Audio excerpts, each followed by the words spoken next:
नमस्कार. मनातल्या कथा चॅनलवर आपलं स्वागत आहे. कथेचा पूर्वार्ध. गेल्या भागात आपण पाहिलं की राजची बायको वंदना बाळाला जन्म देते आणि देवाघरी जाते. ही गोष्ट राधाला समजल्यापासून नाराज राहू लागते.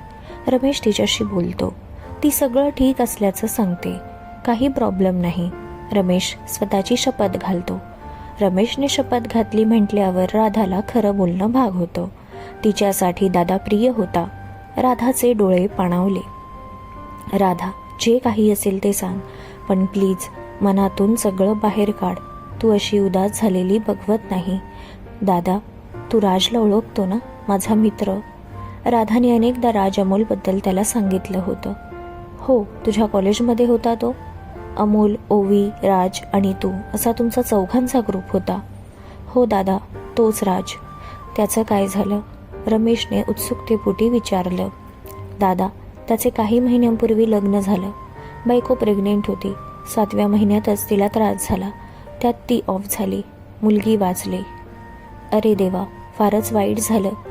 दादा, आज मी त्याला भेटायला गेले होते. फार वाईट वाटलं. राधा डोळ्यातील पाणी पुसत म्हणाली. राधा, जास्त विचार करू नको. राज सावरेल. तिच्या डोक्यावरून हात फिरवत म्हणाला. दादा, मी आजवर सगळ्या गोष्टी सांगितल्या, पण एक गोष्ट नाही. मी तुला सांगणारच होते, पण सगळं इतक्या लवकर घडलं की मी काहीच सांगू शकले नाही. कोणती गोष्ट? रमेश म्हणाला. दादा, मला राज आवडायचा. त्यालाही मी आवडायचे. आम्ही दोघांनी सेटल झाल्यावर लग्न करायचे ठरवलं होतं. पण राधा शांत बसली. पण काय राधा? रमेश म्हणाला. दादा, राजच्या आईने त्याला शपथ घातली की लग्न करायचं तर त्यांच्या भावाच्या मुलीशी, वंदनाशी. त्यामुळे आमच्या दोघांचा नाईलाज झाला. दादा, मी त्याच्या आयुष्यातून बाहेर पडले ते कायमचं. कियांशसोबत लग्न करायचं ठरवलं. जेव्हापासून राजच्या आयुष्यात हे घडलं आहे तेव्हापासून कशातच मन लागत नाही, असं बोलून ती खूप रडू लागली. रमेशला राधासाठी फार वाईट वाटत होतं. राधा, जे झालं त्यात बदल करता येणार नाही. तुला माहिती आहे ना आई काय बोलते? वाईट वेळ एक ना एक दिवस निघून जाते. राज पुन्हा नव्याने जगणार. त्याच्यासोबत त्याची मुलगी आहे. ती त्याला जगण्याचं बळ देईल. विश्वास ठेव. राधाला धीर तर आला होता, पण तरीही राजचा चेहरा सतत डोळ्यासमोर येत होता. कियांशचा फोन आला. राधा, काय हे? किती वेळा फोन केला, पण तू फोन उचलत नाही. मेसेजचा रिप्लाय नाही. सगळं ठीक आहे ना? कियांश, राजची बायको देवाघरी गेली. ओ नो, फार वाईट झालं. तू भेटली का राजला? हो, मी भेटून आले. ठीक आहे, मी नंतर बोलते. बाय. राधाने फोन ठेवला. कियांशला राधाच्या वागण्यात फरक जाणवत होता. तो भावनिकरित्या तिच्याजवळ जाण्याचा प्रयत्न करत होता. ती मात्र राजच्या विचारात होती. कियांशला वाटत होतं राजच्या विचारातून तो तिला बाहेर काढेल, पण तसं होत नव्हतं. त्याला राधा खूप आवडली होती. कोणत्याही परिस्थितीत ती त्याला पाहिजे होती. त्यासाठी तो काहीही करायला तयार होता. बघता बघता दिवस सरले. कियांशला राधाशी लग्न कधी होते ह्याची ओढ लागली होती. राधा मात्र जैसे थे अशीच तिची अवस्था. राधा कामावरून घरी आली. बघते तर काय, कियांश आला होता. कियांश तिला पाहून खूप खुश झाला. राधाने फक्त स्माईल दिली. कियांश, असं अचानक? मी विचार केला माझ्या होणाऱ्या बायकोला सरप्राईज द्यावं. कियांश तिला पाहून भलताच खुश झाला होता. वैदेही देखील खुश झाली होती. ती म्हणाली, कियांश, तू आणि राधा जाऊन बाहेर फिरून या. वैदेहीला वाटत होतं कियांशसोबत राधा जितका वेळ देईल तितकं दोघांमध्ये छान नातं तयार होईल. रमेशचं पूर्ण लक्ष राधाकडे होतं. ती खुश दिसत नव्हती. राधा आणि कियांश बाहेर फेरफटका मारत होते. राधा, आज डिनर करूया? आज नको, नंतर कधीतरी. कियांशने तिचा हात अलगद हातात घेतला. तिला असहज वाटत होतं.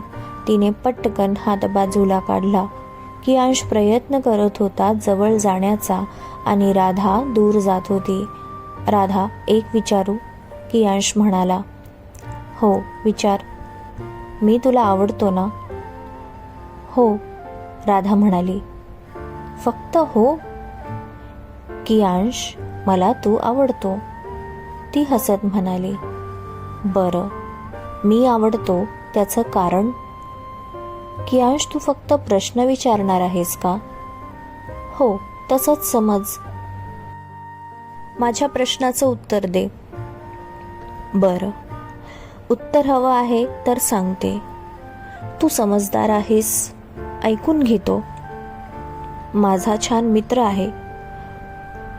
पुरे राधा, किती ती तारीफ. इतकं मी नाही ऐकू शकत. बरं, तू डोळे बंद कर. का? राधा, कर ना डोळे बंद, तो म्हणाला. राधाने डोळे बंद केले. त्याने खिशातून अंगठी काढली आणि राधाला डोळे उघडायला सांगितले. पाहते तर काय, तो गुडघ्यावर बसला होता. कियांश, हे काय आहे? ती आजूबाजूला पाहत म्हणाली. Radha, I love you. लग्न करशील माझ्याशी? राधाला काहीच सुचत नव्हतं. बोल राधा, लग्न करशील माझ्याशी? कियांश फार आशेने बोलत होता. राधाने होकारार्थक मान हलवली. त्याने पटकन रिंग तिच्या बोटात घातली. Thanks a lot Radha. त्याच्या चेहऱ्यावर आनंद ओसंडून वाहत होता. राधा, कॉफी? चालेल. दोघे कॉफी शॉपमध्ये गेले. राधाला तो दिवस आठवला जेव्हा कॉलेजचा शेवटचा दिवस होता आणि राजने तिच्यासाठी अंगठी घेतली होती. तिने ती नाकारली होती. ओवीने तिला सांगितलं होतं. राज खूप रडला होता. तो विचार करून तिला फार वाईट वाटत होतं. राधा विचारांच्या तंद्रीत आहे हे पाहून कियांश म्हणाला. राधा, हॅलो, कुठे हरवली? कुठेच नाही. बोल ना, तुझं काम कसं चालू आहे? फार वाईट काम चालू आहे. का? माझ्या विचारात तूच असते, कुठेच लक्ष लागत नाही. कियांश, तू ना खरंच. राधा हसली. राधा हसताना खूप गोड दिसते. अशीच हसत रहा. राधा, मला माहीत आहे तुझ्या विचारात राज असतो, पण राधा, सतत तू त्याचा विचार करत राहिली तर तुला त्रास होणार. आपलं लग्न होणार, आपला संसार सुरू होणार. एक विनंती होती राधा, राजच्या विचारातून बाहेर पड प्लीज. कियांश, मी प्रयत्न करते आहे. मला माहीत आहे तू मला समजून घेत आहेस. मला थोडा वेळ लागेल. राधा, पुढच्या महिन्यात लग्न आहे. माझ्यासाठी खूप मोठी गोष्ट आहे. तू माझ्या आयुष्याचा भाग होणार आहे. तेव्हा मला असं वाटतं तू तुझा भूतकाळ पाठी सोडून माझ्यासोबत यावं. ते ओझं मनावर घेऊन येऊ नको. आय होप तुला समजलं असेल मला काय म्हणायचं आहे. कियांश, मी प्रयत्न करेन. राधाचे मन कशातच लागत नव्हतं. दुविधेत होती. कियांश किती प्रेम करतो. त्याच्या डोळ्यात वेगळीच चमक दिसते. त्याचेही म्हणणे बरोबर आहे. पाठचं विसरून पुढे जायला पाहिजे. दुसरं मन. राधा, खरंच तू राजला विसरशील? त्यानेही तुझ्यावर प्रेम केलं होतं. जीवापाड प्रेम केलं होतं. एकटक पाहत बसायचा. त्याची नजर तुझ्याच शोधात असायची. पहिलं मन म्हणालं.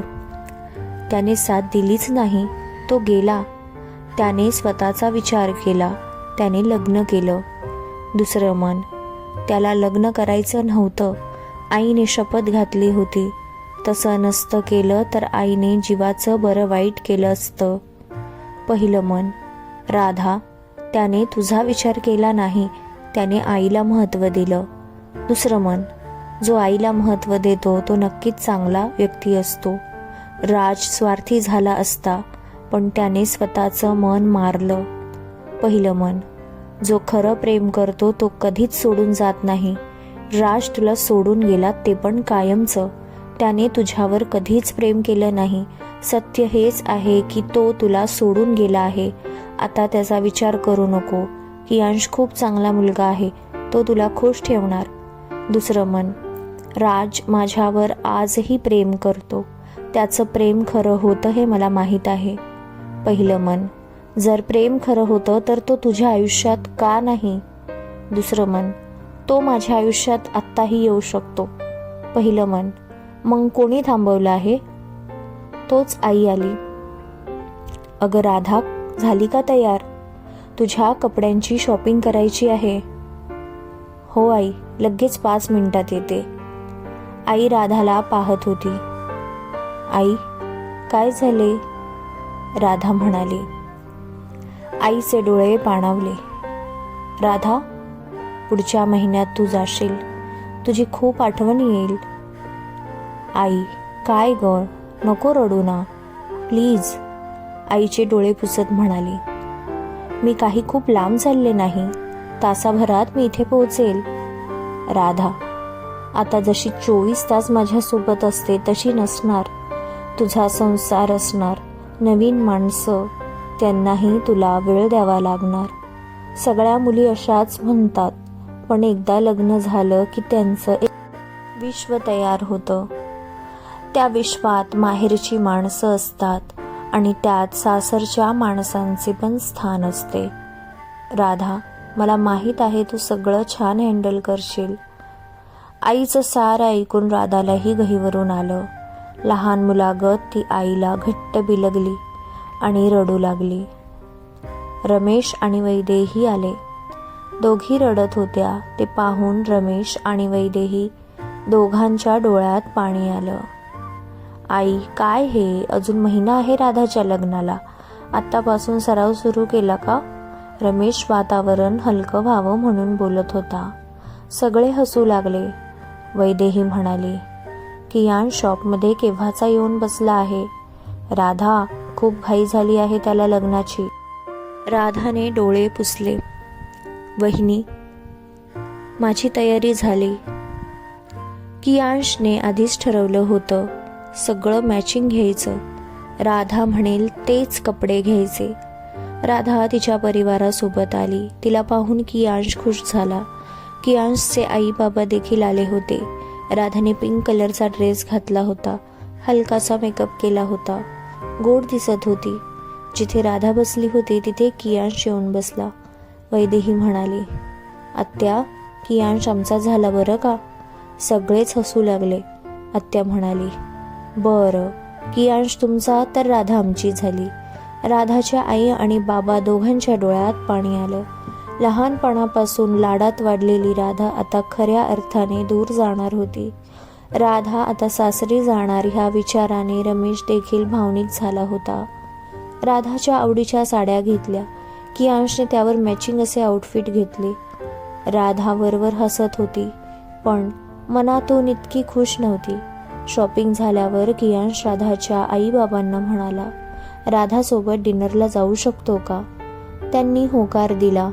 राधा नाहीच म्हणणार हे त्याला माहीत होतं. म्हणून त्याने तिला न विचारता आई बाबांना विचारलं.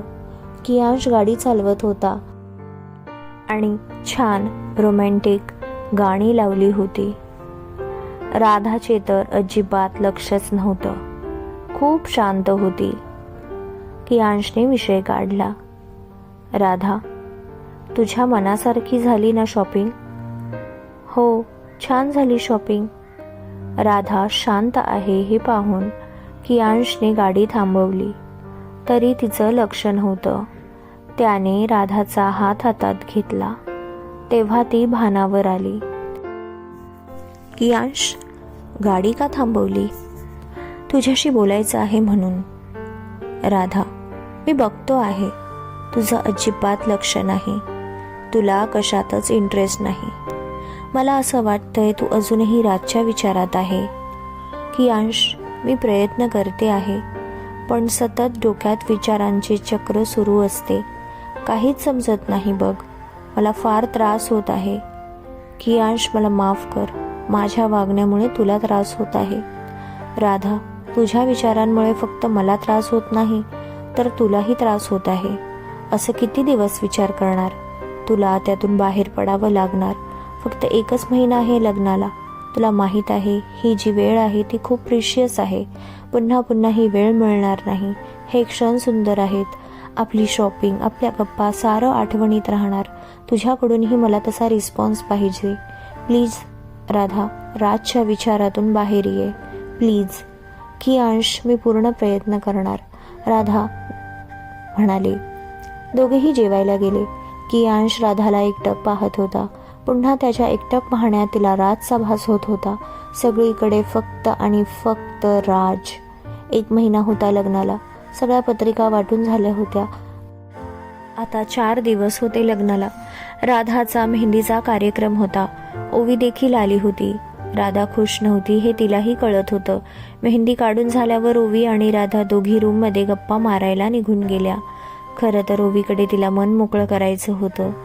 बेडरूममध्ये आल्या आल्या ती ओवीच्या गळ्यात पडली आणि रडू लागली. ओवीने तिचे डोळे पुसले. राधा, प्लीज रडू नको. ओवी, मला राजची खूप आठवण येते. मी त्याला काही केल्या विसरू शकत नाही. मला खूप त्रास होतोय. ओवीला देखील वाईट वाटत होतं. ती तरी काय करणार होती. ओवी, मी खूप प्रेम केलं आहे. त्याचं लग्न झालं आणि मी स्वतः दूर झाले. तुला माहीतच आहे ओवी. त्याने मला अंगठी दिली होती. मी त्या अंगठीचा स्वीकार केला नाही, कारण मला असं वाटत होतं त्या अंगठीवर फक्त आणि फक्त वंदनाचा अधिकार आहे. मी त्याच्यावर मनापासून प्रेम केलं, म्हणूनच मी त्याचा मार्ग मोकळा केला. त्याला खूप त्रास झाला होता. त्याने नवीन आयुष्य सुरू केलं, तेही माझ्याशिवाय. त्याला मी खूप इग्नोर केलं. मला इतकंच वाटत होतं त्याचं लग्न झालं आहे तर एक जोडीदार म्हणून त्याने त्याच्या बायकोशी एकनिष्ठ राहावं. मी जर त्याच्या आयुष्यात राहिले असते तर खूप प्रॉब्लेम झाले असते.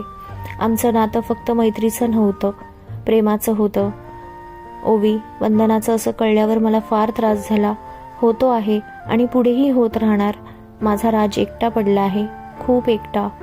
खूप हळवा आहे तो. माहीत नाही तो कसं सावरणार. मला तोच विचार सतावत आहे. माझं कशातच लक्ष नाही. आई, बाबा, रमेश दादा सगळे मी जाणार म्हणून दुःखी आहेत, पण मी राजचं कसं होईल ह्या विचारात आहे. ओवी, मला त्रास होत आहे. असं वाटतंय मी कियांशला फसवत आहे. लग्न माझ्यासाठी प्रिय गोष्ट होती. दुसऱ्याप्रमाणे माझ्याही खूप अपेक्षा होत्या. राज आयुष्यात आला तेव्हापासून फक्त आणि फक्त त्याचा विचार केला. माझं लग्न त्याच्याशीच होणार हे मनाने केव्हाच स्वीकारलं होतं. खूप स्वप्न होती. प्रत्येक क्षणात माझ्या श्वासात फक्त राज होता. ओवी, मला वाटतं पुढेही तो माझ्या मनात राहणार. आता मी ज्या अवस्थेतून जात आहे ती अवस्था फार वाईट आहे. मनात राज असताना मी कियांशचा स्वीकार करूच शकत नाही, कधीच नाही. ही फक्त तडजोड आहे. खरं तर कियांश माझ्यापेक्षा चांगली मुलगी डिझर्व करतो. माझ्यासारखी भूतकाळात गटांगळ्या खाणारी मुलगी त्याच्या आयुष्यात नको आहे. त्याला वर्तमान काळात राहणारी त्याच्यासारखी मुलगी पाहिजे. मी त्याचे आयुष्य का दावणीला लावू? त्याची काय चूक?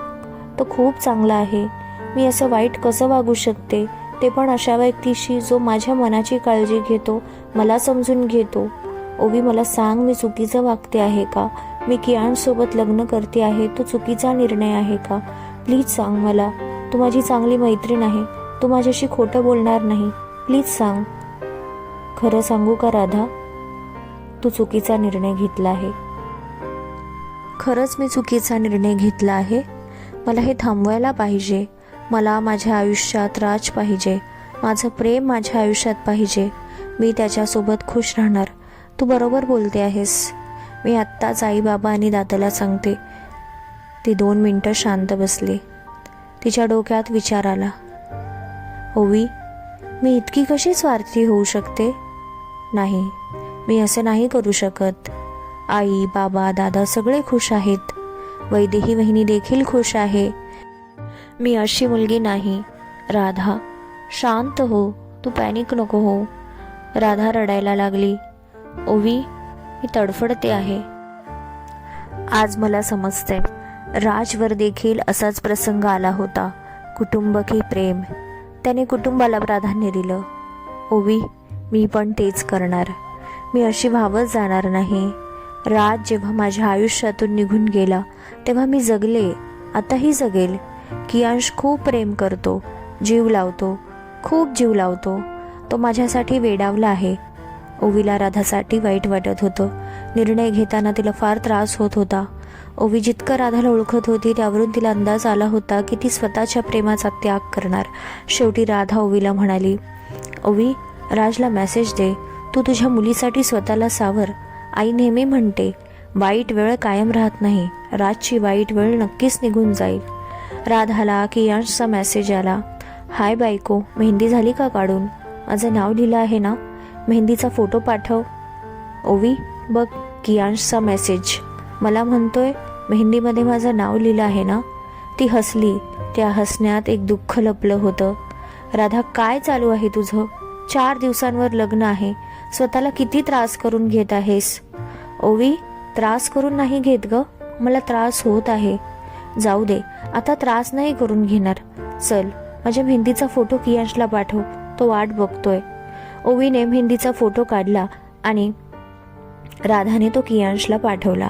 राधाच्या मेहंदीमध्ये कियांशचे नाव लिहिले होते, पण मनात राजचे नाव कोरले होते. त्याचं काय? क्रमश. कथालेखन अश्विनी कुणाल ओगले. श्रोते हो, तुम्हाला आजचा भाग कसा वाटला कमेंटमध्ये सांगायला विसरू नका. व्हिडिओला एक लाईक जरूर द्या. चॅनलला अजूनही सबस्क्राईब केलं नसेल तर जरूर करा. धन्यवाद.